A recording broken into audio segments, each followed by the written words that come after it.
en los delitos. Hay delitos dolosos y hay delitos culposos.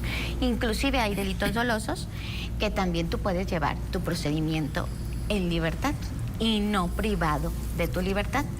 Sé que es muy doloroso porque el bien jurídico, el principal que tenemos protegido por la norma penal, es la vida. Y obviamente así sea, ¿por qué? Porque vas en estado de ebriedad, claro, por no cumplir con los reglamentos de vialidad que vienen a dar los delitos culposos. Inclusive por ahí los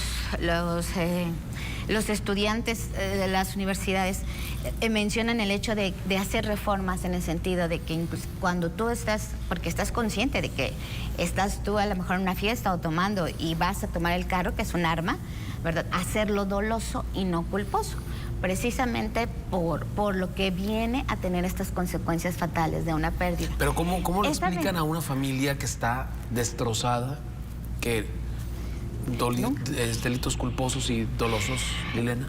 El primer contacto que tienen es con la fiscalía. Es el primer contacto con la fiscalía.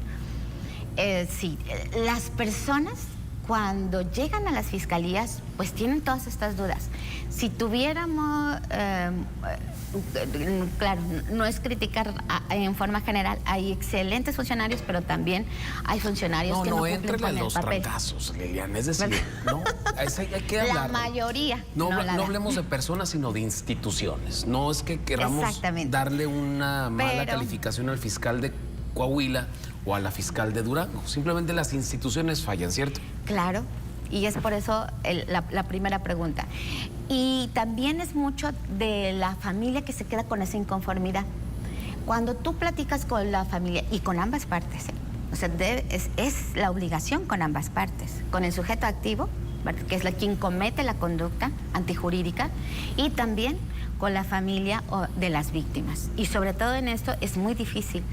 Es muy difícil decirle a una persona: acaba de fallecer su esposo, su hijo, ya se quedó sin su papá, sin su hermano, etcétera. Y la persona tiene y va a poder tener la posibilidad de llevar su procedimiento en libertad, porque así lo establece la ley. Hay mecanismos que también establece la ley en este tipo de delitos. ¿Nunca pisaría la cárcel? La pisaría si cambian las circunstancias de alguna medida cautelar, porque a eso voy. La ley nos establece ciertas medidas cautelares.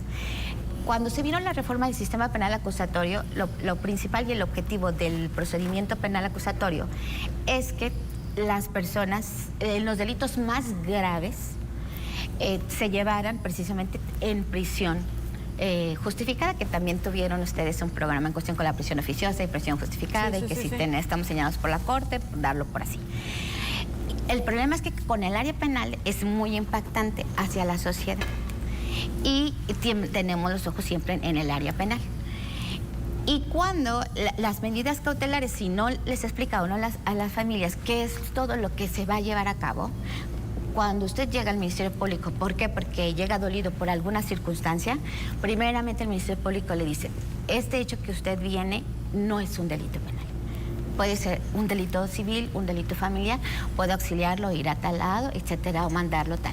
O sí, es un delito. Desde ahí tenemos que explicarles. Segundo, si es un delito penal, yo le tengo que explicar a usted cuáles son sus derechos y a qué tiene usted derecho a exigir, cómo va a ser el procedimiento, para que no anden diciendo: no nos hacen caso, no nos explicaron nada, qué es lo que se va a llevar, tengo tanto término para poderlo llevar ante un juez, no lo puedo llevar ante un juez, y por qué no lo puedo llevar ante un juez. En este caso se llevó ante el juez y me imagino que valoraron o no hubo dato de prueba objetivo de establecer que la persona pudiera huir del lugar, que son los tres objetivos para una medida cautelar para que esté privado de la libertad. Es el hecho de que no, el peligro de sustracción, el peligro hacia las víctimas y también el riesgo de obstaculizar el procedimiento. Si el Ministerio Público no justifica alguno de esos tres puntos, no se puede dar la prisión justificada. O sea, no es tan solo por decir, bueno, privó de la vida, y en estos delitos culposos y va a estar adentro. El Ministerio Público tiene que hacer mucho trabajo. Un juzgador penal juzga de acuerdo a lo que les dicen ambas partes. En el sistema anterior, el juzgador inclusive intervenía también sobre el hecho de ordenar ciertas pruebas. Ahora, en materia penal, lo haces con la perspectiva de género, cuando las víctimas son esos grupos vulnerables, porque la perspectiva de género no es exclusiva de la mujer, son de los grupos vulnerables. Personas de la tercera edad, las personas indígenas, inclusive la ley penal establece un procedimiento especial para personas con cuestiones de inimputabilidad, indígenas. En todo esto se tienen que preparar desde el punto del Ministerio Público hasta el juzgador, magistrados, etcétera. El problema me parece que tiene que ver con la falta de confianza hacia las autoridades, con la cantidad enorme de casos que no se resuelven, con las injusticias y con la corrupción, ¿no? Es un tema muy, muy duro, pero de pronto ves a autoridades actuando muy duramente contra una persona que consume bebidas embriagantes y maneja su vehículo, es retenido en un retén, valga la redundancia, y pues es arrestado, se le quita el vehículo y se le manda a la cárcel, ¿no? El tema es que de pronto vemos estas conductas tan dispersas, tan diferentes entre autoridades, y luego no entiendes esto que está pasando con esta persona que fue pues prácticamente muerta en un accidente terrible que todos vimos, ¿no? A través de un video. ¿Cuál es el punto justo, licenciado, en esto que estamos hablando? Y aprovechamos para saludar al licenciado Jesús Sotomayor Garza. Gracias, licenciado. Buenos Gracias días. por estar con nosotros. Pues hombre, desafortunadamente llegué tarde y no... Y ya lo metimos a la discusión. No empecé con el tema. Hablábamos acerca de este delito que acaba de ocurrir en Gómez Palacio. Era un taquero que estaba fuera de su puesto 1 de la mañana y un jovencito de 19 años, presuntamente alcoholizado, en su coche llega, lo impacta y lo mata. Hiere severamente a 4 personas y el juez lo deja ir a cursar su proceso en libertad. La familia está indignadísima, han cerrado caminos, han cerrado el periférico, pero el planteamiento de Marcela es ¿por qué de pronto las autoridades tienen esa idea social de que no imparten correctamente la justicia, licenciado? Bueno, pues precisamente de por sí es una situación, la administración de justicia muy difícil, ¿verdad? Digo yo, difícil para entenderse por parte del pueblo, por parte de la gente, y difícil de administrarse por parte de los funcionarios, jueces, ministerios públicos. Yo creo que aquí efectivamente vamos del lado del pueblo, del lado de la ciudadanía, pues se debe de exigir que haya precisamente prisión para esta persona. ¿Por qué?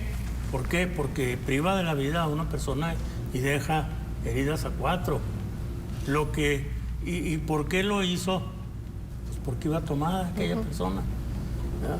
Fue una cuestión, no fue una situación que se puede decir, bueno, hay un atenuante aquí. Sí, pero no hay nada. Al contrario, hay agravante. Un agravante de que estuvo ingiriendo bebidas embriagantes y todavía con eso se puso a manejar. Tan sencillo es que háblale a un taxi o háblale a una persona que te lleve en su automóvil, ¿verdad? Pero no lo hacen. Digo, es una situación, Marcelo, muy difícil y sobre todo muy difícil. Pero es legal, licenciado, la pregunta es legal llevar el proceso en mi caso. En libertad, sí. Pues así está la ley, digo, no podemos hacer nada. Yo en lo personal digo que está mal. Yo digo que está mal porque... Esto se hizo después de una serie de modificaciones y de reformas, el poder llevar el proceso en libertad. Pero entonces, ¿qué pasaría con el castigo? Es decir, ¿cómo inhibes este tipo de conductas en otras personas que vayan a conducir en estado de ebriedad? Cuando vean eso van a decir, puedo fácilmente estamparme, puedo matar a alguien y no pasa nada, ¿no? Oye, como es lo que nos ocurrió hace algunos días en vivo, un hombre se estaba robando unas luces del Paseo Colón. Del Paseo Colón. Entonces estaba quitando las luces del árbol. Y le hablé al director operativo de seguridad pública y le dije, Héctor, ¿cómo es posible que un reportero y un ciudadano estén encarando al ladrón? Al ladrón. Dije, dime si podemos todos. Ahí están unas macetas que en la colonia Allende que me gustan.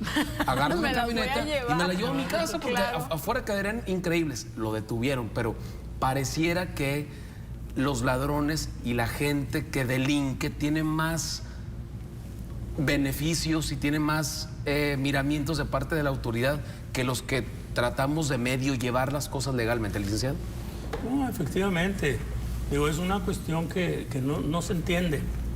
No se entiende y además las leyes siempre han sido, y desde el origen de las mismas, han tratado siempre de ser benévolas, de ser defensoras de quien comete un ilícito. Porque dice, hay muchas circunstancias, muchos atenuantes que se le pueden hacer valer a aquella persona. Por ejemplo, el que, bueno, si a mí me atacan, pues yo respondo y desafortunadamente privé de la existencia a una persona. Bueno, fue en legítima defensa. A mí me atacaste, a mí me trataste de dañar y yo reaccioné. Es muy complicado, muy complicado. Por eso la compañera juez nos está hablando de esa forma, de esa manera, y muchas de las veces no entendemos nosotros.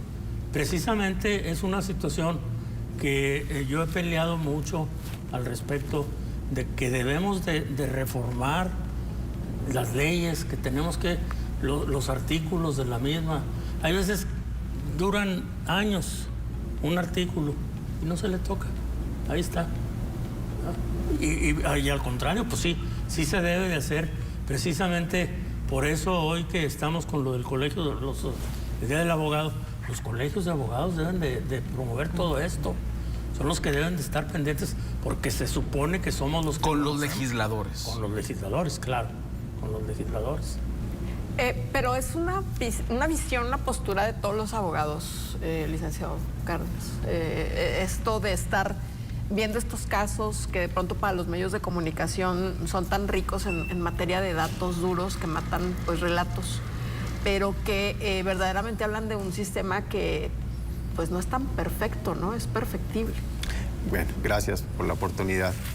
Mira, bueno, quiero aclarar, no soy penalista, soy fiscalista. Conozco el derecho penal porque lo cursé. Sí hay mucha deficiencia, sí, como dice el magistrado Sotomayor, así está la ley, así está inclusive como derecho constitucional el tener derecho. ¿En materia fiscal también está obsoleto el asunto? Fíjate, no tanto, porque la materia fiscal es muy dinámica. Constantemente hay reforma. El Código Fiscal, bueno, tenemos 3 años que no se reforma, pero cada año hay reformas a las leyes del impuesto sobre la renta, la del IVA, la del IET, bueno, la del IEPS, la de General de Importación, Exportación, la aduanera, tiene el que haber Código dinero, Fiscal. ¿cierto? Captación de recursos, y es muy rica para los gobernantes y para los legisladores, es muy rico captar más recursos. Es que la captación del dinero de los impuestos, pues es lo más importante para el gobierno en cualquiera de sus 3 niveles. Quiero mencionar que con la ley de amparo nueva, ya no salimos de lo penal, pero entramos a mi materia. Claro. Existe una nueva figura que se llama la Declaratoria General de Inconstitucionalidad. ¿Sí? Antes, para que una norma se declarara inconstitucional, bueno, era la jurisprudencia. Existen principios en materia de amparo, en este caso la relatividad de las sentencias, que significa que solamente beneficia a aquel que pidió el amparo. Oye, que esta norma ya es inconstitucional, sí, pero no me has pedido el amparo. Bueno, ahora la nueva figura, la Suprema Corte de Justicia dice, se declara generalmente inconstitucional este artículo, esta fracción, este párrafo, pero no aplica en materia tributaria. ¿Sí? Entonces, convenientemente, yo puedo declarar inconstitucional todas las normas, menos, pero la tributaria la puedo declarar inconstitucional, pero sigue el viejo régimen, la relatividad de las sentencias. Esto es, aunque sea inconstitucional, yo la aplico. Si pega, bien. Y si no, pues bueno, que vengan y se defiendan ante los tribunales y me ataquen la inconstitucionalidad de la misma, ¿no? Sí veo yo, tratándose de lo que está platicándose en la materia penal, sí hay mucha deficiencia, sí es necesario legislar para establecer que si un delito culposo deba ser agravado o no por el estado de ebriedad o por el consumo de estupefacientes.